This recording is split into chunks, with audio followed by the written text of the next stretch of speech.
Halo semua, perkenalkan nama saya Laurina Santa Gladys dengan NIM D1B018181. Video ini dibuat demi memenuhi tugas mata kuliah pertanian berkelanjutan.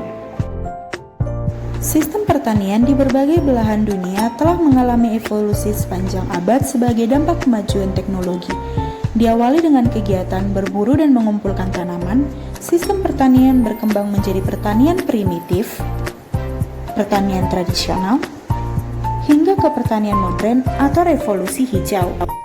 Tidak dapat dipungkiri, ternyata revolusi hijau membawa dampak negatif bagi lingkungan, seperti maraknya penggunaan pupuk anorganik, pestisida, herbisida, dan intensifnya eksploitasi lahan. Penggunaan bahan-bahan kimia sintetis ini berakhir pada rusaknya struktur tanah dan musnahnya mikroba tanah. Untuk itu, diperlukan kegiatan yang dapat menunjang pertanian berkelanjutan. Yang pertama dalam hal input pupuk. Selama ini, kita menggunakan berbagai macam pupuk kimia untuk mendapatkan hasil panen yang berlimpah. Namun tanpa kita sadari, penggunaan pupuk kimia beresiko merusak kualitas tanah. Oleh sebab itu, pertanian berkelanjutan menggunakan pupuk organik seperti pupuk kandang, pupuk yang terbuat dari sisa-sisa pembusukan tanaman maupun hewani, tanaman kacang-kacangan sebagai penutup tanah, berguna bukan hanya penyuburan tanah, tetapi juga menekan biaya pembelian pupuk anorganik.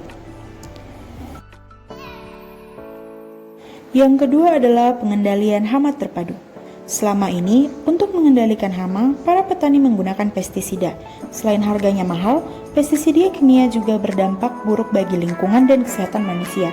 Dampak negatif pestisida kimia berupa peledakan hama baru, hama yang menjadi kebal, penumpukan residu bahan kimia di dalam hasil panen, terbunuhnya musuh alami hama, pencemaran lingkungan, dan juga keracunan pada satwa liar atau hewan ternak.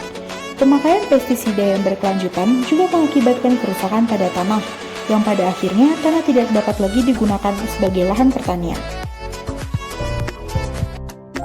Untuk itu, perlu dilakukan pengendalian hama terpadu dengan cara yang lebih bijak dan ramah lingkungan.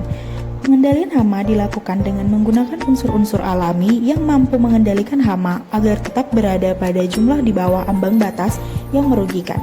Hal yang dapat dilakukan meliputi yang pertama, penggunaan serangga atau binatang yang dikenal sebagai musuh alami hama seperti Trichogama sp, musuh alami dari parasit telur dan parasit larva hama tanaman.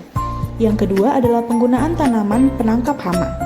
Yang ketiga, melakukan rotasi tanaman untuk mencegah terakumulasinya patogen dan hama yang sering menyerang satu spesies saja.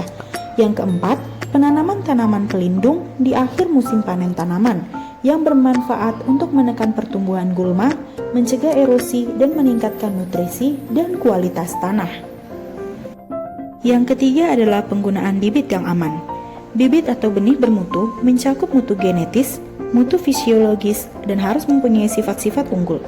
Benih bermutu tidak harus berupa benih bersertifikat. Bibit aman berasal dari benih bermutu dan tahan disimpan.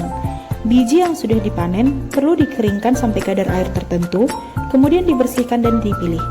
Proses penanaman benih hingga menghasilkan bibit pun harus mengikuti prosedur yang tepat dengan kadar air yang tepat dan pencahayaan yang baik.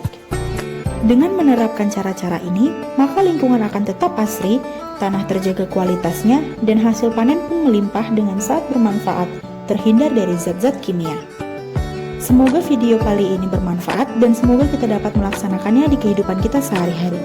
Mari bersahabat dengan lingkungan, mari melakukan pertanian berkelanjutan.